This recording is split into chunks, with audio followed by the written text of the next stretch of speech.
Hello guys, and welcome back to another cold episode. On today's episode, we are talking about Dragunity, one of the new archetypes that just received some additional support within the most recent pack, and the support is actually pretty good. They gave us access to a few additional cards, notably the this guy, the new field spell, and two new extra deck pieces, that being Aureus. I believe this one is new, don't quote me on that. And then Gregorius, Greg. That's not Greg, but we're going to call him Greg. And all of these are fairly decent. We have additional starters and extenders with the Quinn, I'll call him Quinn and Divine Win, as well as some nice additions to our end board with Greg as well as Aureus. So, all in all, how does this deck work? It's pretty simple. It's just Dragon Link. If you've ever experienced Dragon Link, it's Dragon Link, but worse. The problem that I've had with this deck is that it is so much more susceptible to pretty much every hand trap under the sun, as well as doesn't have nearly as strong of an end board. Theoretically, it could have a stronger end board. Realistically, Borrelend is one of the most disgusting end board pieces of all time, and not having access to it really sours this build in my mind. It was very frustrating to kind of play and be like, oh wow, this deck is just worse. It's just worse Dragon Link. That being said, there are some good things. First and foremost, it's pretty unique in the way that it plays. It centers around utilizing your equip monsters, like Kaus, as well as Phalanx, to special summon themselves from the equipped zone in order to then utilize them as synchro material. Now, I say it's unique. It was unique at the time that this deck came out. Obviously, that has been done more often now with, like, most recently the Millennium cards, at least that I can think of. I guess Centurion may be more new. I don't remember which one came out first. I think they're relatively similar on the timeline, or close on the timeline. Anyway, I don't know why I went to a history lesson there, but the deck overall is pretty fun nonetheless. Lots of different varied lines that you can go for, and each one of their boss monsters are pretty unique. We also have things like Dirge as well, which has the ability to search out multiple cards. Because it is a soft once per turn, you are able to utilize it over the course of the turn multiple times. There are often times where I'm using this upwards of 3 times, bringing it back off of things like the Darkness Metal in order to get additional searches. Not to mention we have things like a Barca, which has the ability to equip multiple guys, which gives you ease of access into the Doomed Dragon, which I thought was a really cool tech that was suggested by one of my chatters. We also have things like the Crystal Wing Synchro and Borreload Savage that we still have access to. This deck can make Baron. It's just a little clunky to make Baron because it kind of requires you to draw either access to the Bestials. No, sorry. It requires you to go into an 8 already, and there's not a ton of 8s that you have the ability to easily make. And then it also requires you to draw something like Phalanx and use Phalanx or one of your other tertiary tuners, right? Like, for example, we're playing Ringo Worm here, or somehow get like Falchion onto the field for you to then go into Baron. It's not the most consistent, is basically what I'm trying to say. So instead, we're playing things like Borreload Savage and Crystal Wing Synchro and the like. Yeah, that's pretty much it. I think it's a pretty solid deck. I'll just quickly go through the card by card. Starting off with the Dragunity cards, we are playing 1 Phalanx, 1 Kaus, and the 1 Legatus, which is just a way to special summon himself, as well as the 1 Mistletoe. This one also special summons themselves. Then we are playing 3 apiece of Remus and Quinn, and then we have 2 Falchion. The second one does come up quite often. As for the field spells, we are maxing out on both Ravine and Divine Wind, and then we are playing 1 apiece of Lance and Glow as our other spells. There are a couple of times where having a second Lance could have come up, but for the most part, it was fine. I think having the 1 was sufficient. As for the rest of the cards, we're also playing, of course, the Bestials because this is a dragon deck, and technically speaking, it is wind related, but it's very easy to put like a light or a dark into the graveyard, most notably because you can search out Zephyros with the Dirge and then put it into the grave and then bounce your own Ravine, utilizing it multiple times because, again, this is also a soft once per turn. A lot of the old Dragunity stuff is soft once per turns, so it's not hard to get the lights and darks into rotation. Notably, Gay Dirge can also search out things like Seifert or Ringo Worm, which is also why we are playing these cards. They're just additional copies, basically, of some of the other cards in our deck, which is why we're playing them. As previously mentioned, the Bestials, one a piece of each of them, and then the one Lub as well, because basically this is a search target. Kind of weird, but yeah, you can actually just send it to the graveyard off of Ravine and then add it back to the hand off of either a Seifert or off of the actual field spell here with Divine Wind, which is pretty interesting. Yeah, Divine Wind can just add back any dragon or winged beast. And then also, if you have a Ravine, you can activate another effect, or I should say, you can activate one of these effects, either or adding a dragon or special summoning a Dragunity and then equipping it with a guy. However, if you have Dragon Ravine, you can do both, which is pretty solid, right? Anyway, I forgot to mention that. As previously mentioned, we're also playing the Darkness Metal Dragon, which allows you to reborn a guy. Very useful. Most of the time, we are summoning it off of a tomb. That is mostly what it is used for. You go Gay Dirge, or a Bestial or something of that nature into an Atomb. Atomb bring back this guy, and then you can actually reborn the Gay Dirge and search out another guy, which is, again, why having 3 specific targets, the Ringo Worm, the Seifert, and the Zephyros are very nice. As for the rest of the cards in here, just hand traps and called by. We're also playing Triple Tack as well. I originally wasn't playing this. I decided to play it. I got owned way too many times by, like, Shifter. He was always Shifter. Thanks, Konami. Glad we made more Shifter decks. Anyway, as for the extra deck, we have ourselves the Doomed Dragon, 2 Gay Dirge, the Luin, which has the ability to equip one of your Dragunities from grave. It's pretty nice. It also can equip itself if sent to the grave, which allows you to utilize your Link 4 a little bit more effectively. We also have a Barca, the Crystal Wing Synchro, the Borreload Savage Arius, the this one, which is generally what you will summon off of the effect of the Greg, which is pretty nice.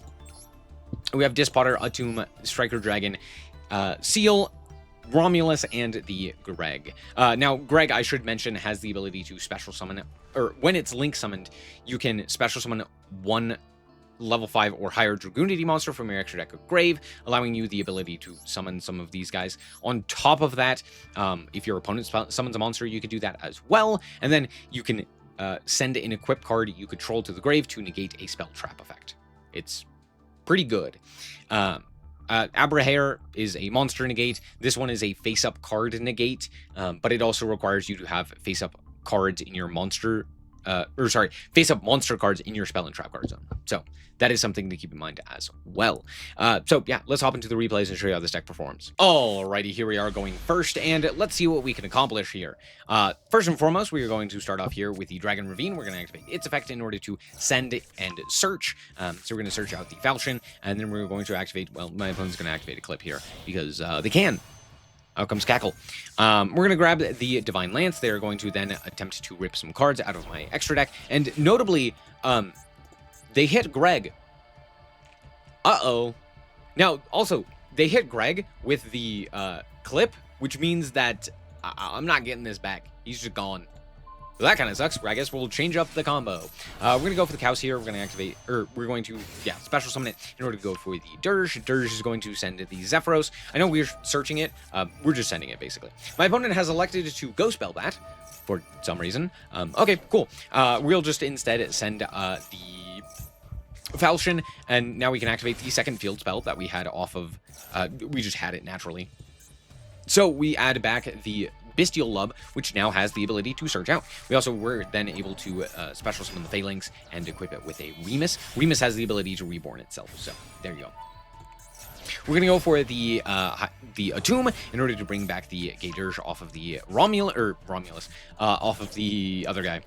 That's fine. We search Ringo Worm with the Gay Dirge, and then go into Bestial Lub. Bestial Lub is going to grab the Branded Regained, which I didn't previously mention in the other point. Anyway, at this point, instead of going for any of the Dragunity cards, I elect to instead, this was after a long day of playing this, I instead decided I'm not going to play or make any of the Dragunity cards because they're bad. They just were not doing anything for me. So instead, I elected to make actual good cards. So we have Seal, Dispotter, and the Crystal Wing Synchro, and we get to draw or search out the Baldrake during the end phase because we grabbed Magnum Hunt earlier. My opponent, here's the thing. My opponent, slow played. Just straight up slow played. I hate these players. The Japanese player base just decides that, like, it is in their best interest to not play the game for hours on end. It's very frustrating, and I don't like it. I hate experiencing it. They really are slow players, genuinely. So this took them, like, legitimately 2 minutes to figure out. They have the called by, so they go to combat to walk over the Crystal Wing Synchro and called by the Seal. Now, the thing is, they know I have Baldrake in my hand that I can activate on the Seal. So here's what's going to happen. I'm going to activate the Baldrake in response, and they're going to scoop. Why were we there for 5 minutes? Just sitting there. The thing is, I wouldn't be frustrated if they were just thinking about that exact moment. The entire time, anytime they had the opportunity to do a thing, they took as long as they possibly could have. And it's one thing when, like, you are thinking on a bunch of actions and you are taking a lot of time to just think over your plays, but not necessarily taking up your maximum amount of time. But when every action you take feels like I have to restart my brain because you've just taken so long, maybe you should play faster. Sorry, I got really angry at this guy. Next game. Alrighty, here we are once again going first, and wow, what a hand. Let's see what we can accomplish. Remus is going to activate its effect in order to search out the Dragon Ravine. I don't think I said that had that effect. Anyway, we're going to grab Quinn here. We're going to activate its effect. We're going to grab the Divine Wind. We're going to activate the Divine Wind. We are going to activate its effect in order to add back the Remus, and then special summon the guy and equip it with the Phalanx. Phalanx here is going to be utilized later. That's a tool that'll help us out later. We're going to go for the Dirge here. Dirge is going to grab the Falchion. Falchion effect is going to activate, equipping it to the Dirge, the House, and then we are going to synchro into Crystal Wing Synchro Dragon. We're going to activate the Remus here, and we're going to special summon it, and my opponent has seen enough and decides to call it quits. This happened way too much. Just way too much. Here's the thing. I say it happened way too much. That's not entirely true, but there were a lot of games that were just like, oh, I would normal summon a guy, or I would activate one effect, and they'd just be like, I'm out. You got it. Thanks, Yu-Gi-Oh! Alrighty, here we are once again going first, and this hand's really bad. That's all I'm going to say. This hand is really bad. We're going to start off here with the Dragon Ravine. We're going to grab the Legatus. Don't think about it. And we're just going to normal summon the Kaus in order to go into the Dirge. Dirge effect is going to activate. We're going to activate its effect in order to grab up the Zephyros.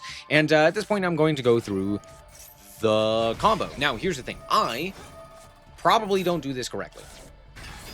And the reason I say that is because this deck is very different in its combo lines from that of Dragon Link, and I am very used to Dragon Link, and so I mess up a lot of the lines. Regardless, we're going to go for the Romulus here. We're going to go for the Divine Lance. Divine Lance is going to grab up our Phalanx. Phalanx is going to special summon, and then we're going to go for the Greg. Greg effect is going to activate. We're going to grab up the Dirge. Dirge effect is going to grab up the Safert, which will then be sent to the graveyard, which then we can utilize in order to grab up the... what's his bucket? Bestial Lub. Which also gives us an additional draw, which is funny. We're going to search out here. We're going to go for the Magnum Hut. Magnum Hut is going to activate its effect, banishing the Zephyros in order to also search during the end phase, and out comes a Tomb. Tomb is going to activate its effect in order to search out and special summon the level 2 tuner that we have here. Now we can use that to go into the Borreload Savage Dragon. We're going to activate the Borreload Savage Dragon, equipping and yoinking up some material, or some counters. Cool. Now, here's the thing. The only reason I'm showing you this game is because while I did mess up the combo quite substantially, the important thing to note is that how in the hell does Engage still exist? And the reason I say this is because one copy of Engage in this game gets my opponent 4 cards. One singular copy of Engage gives my opponent 4 separate cards. So why is it that that card exists and hasn't been banned? but yet we have banned Pot of Greed. No, that seems reasonable. Okay, that's all. My opponent's going to go for the SnowiKs here. They're going to attempt to special summon it and then activate the Valor Rune to negate. We negate all of that stuff in sequence and notably banish the SnowiKs. My opponent's going to go for the Valor Rune. I'm like, okay, cool. We'll just banish that with the Baldrake. Seems pretty good. And then they activate Engage. Oh, sick. Cool. Activate Engage. Yeah. So yeah, they just get to steal my monster and also draw a card. That seems very reasonable. Out comes Camellia. Camellia effect is going to, Camellia is going to go into the Kagari. Kagari is going to add back oh wait, no, that's the same Engage. That's not a different copy of Engage. That's the exact same one. Well, fun. Oh, cool. Wow, that's really cool. So glad that they don't have a once per turn on there or something. Or like, you know, some sort of downside to playing these cards. Oh, you're right. The monster zone. The main monster zone can't exist. It's fine. My opponent's fucking stupid. Because they decide to run into the Druid Worm with the 0 for some reason. Vararoon comes back, and I'm like, sure, okay. I literally can't do anything here, but hey, maybe we win the game. We'll find out. We do, at the very least, at the end of this turn. Oh, cool, I draw a brick. Okay, it was not my day. It was not my day. I was not supposed to win this game, but it's fine because apparently my opponent is too dumb to actually win the game. Konami could give them everything under the sun. Konami could make Sky Striker have everything that they could have ever asked for, and they're still gonna fuck it up. Damn. No, Sky Striker's really good, I promise. No, it's just so good. Okay. You may have noticed that I have been very salty throughout the course of this video, and the reason for that is because this deck is terrible. I wish I was kidding. This deck does not do shit. Especially right now, when everyone and their mother is playing Shifter. In some capacity. Because here's the thing, right now, the current metagame consists of Cool Tune and Shifter decks. And that's kind of it. And the thing is, Cool Tune, not that big of a deal. It's fine. You can play into Cool Tune. It's not great. The amount of times I got shifted, specifically shifted, it was too many. I didn't play enough games to get shifted the amount of times I should have. It was a statistical anomaly, but the thing is, Shifter right now is extremely common. But not only just Shifter, things like Macrocosmos and Dimensional Fissure are also extremely common. And the thing is, this deck gets eaten alive by that. You have no plays. You have no chance. You are just dead. You just die. Right? And the thing is, Dragon Link has a similar problem. It's one of the many reasons as to why Dragon Link is also not very playable right now. So until all of those go away, this deck's gonna get shit on. Like, it's just that simple. However, not only that, this deck also dies to Maxi, Fuwalos, Droll, fucking Imperm. Like, everything under the sun. If my opponent looked at me the wrong way, my deck died. The amount of times I would draw a hand that just died to, like, Ghost Ogre, or to, like, Ash Blossom, like, every hand. I wish that wasn't the case, but it was. Droll, Shifter, Maxi, etc. All of these just cooked me. I don't know what else to say. I would be like, oh, at least it's fun, but it's not. You could build hecka hands for the same price. And it's way more fun. At the very least, it's silly. Build hecka hands. Fucking build Elf Note at that point. I don't play this deck. Don't. I can't recommend it at all. I don't think it's... obviously, I didn't play it perfectly, but I also don't think that you are going to get away with anything with this deck. That's all. Cool. Stay frosty. Bye-bye.